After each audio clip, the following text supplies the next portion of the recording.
Early in the morning, we drive to the Dajabon River on the border between Haiti and the Dominican Republic. Two countries on the single island of Hispaniola. Tens of thousands of Haitians stand at the border bridge and wait for the guards to open the gates. Most want to go to the Dominican market to shop or to sell their own goods. But many, says Father Regino Martinez, want to stay here. And they're a thorn in the side of his countrymen. The relations between Haitians and Dominicans, he says, are marked by prejudice, anti-Haitianism, racism and xenophobia. We think of ourselves as Spanish and European, while they're Africans, slaves. But the Dominican Republic benefits greatly from the cheap labor, as much in the interior as here at the market.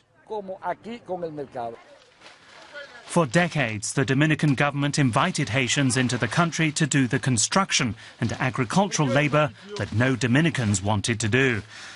More than 80% of the workers at banana plantations come from Haiti. Guest workers have been in the Dominican Republic for 100 years.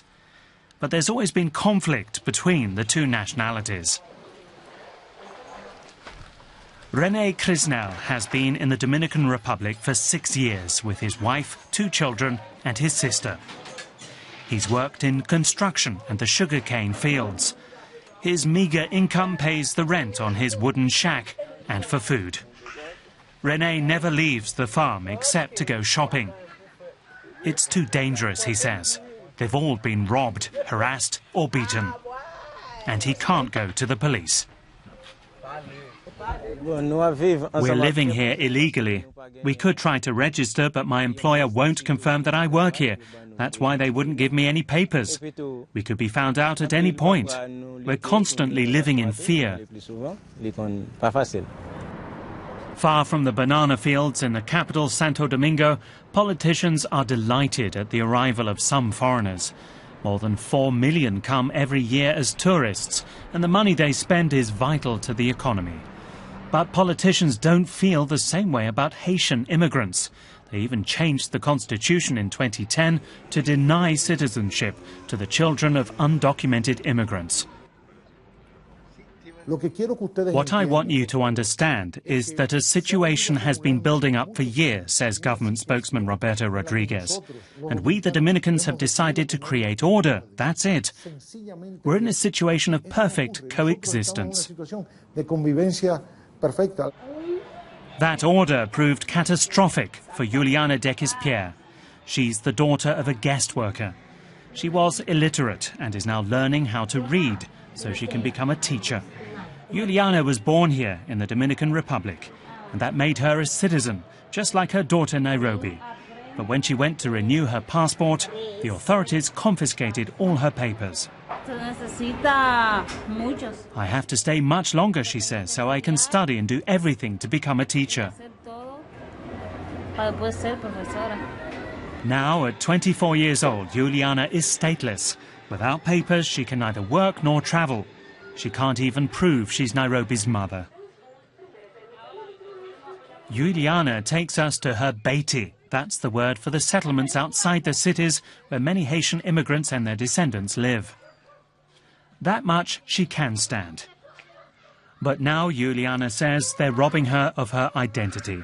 Her mother lived her entire life here without papers.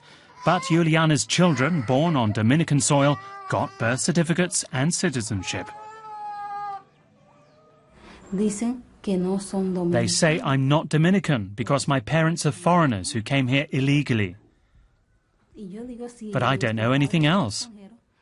I say even if our parents are foreigners, I don't feel like one. All I have is my birth certificate from here in the Dominican Republic. It says I was born here. If I was born here, I'm Dominican. Si Juliana nació aquí, Juliana es dominicana, porque ella nació aquí. Government spokesman Roberto Rodriguez says every country decides for itself who's allowed in its borders. He says the Dominican government is being accommodating. And the Haitian government has a very positive attitude, he says. There's been a lot of support from the international community, including the EU and the UN, to help provide Haitians with national IDs. The Dominican government even offered to create centers here on Dominican soil, where the Haitian government could give national IDs to its citizens.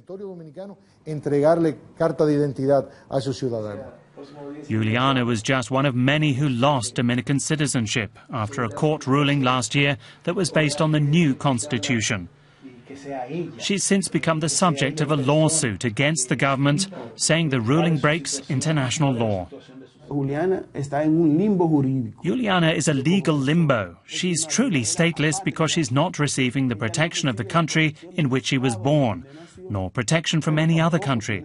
The authorities are assuming she's Haitian. But Juliana has never been to Haiti. She hasn't even been to the border. She doesn't know anyone in Haiti. She has no ties to Haitian society.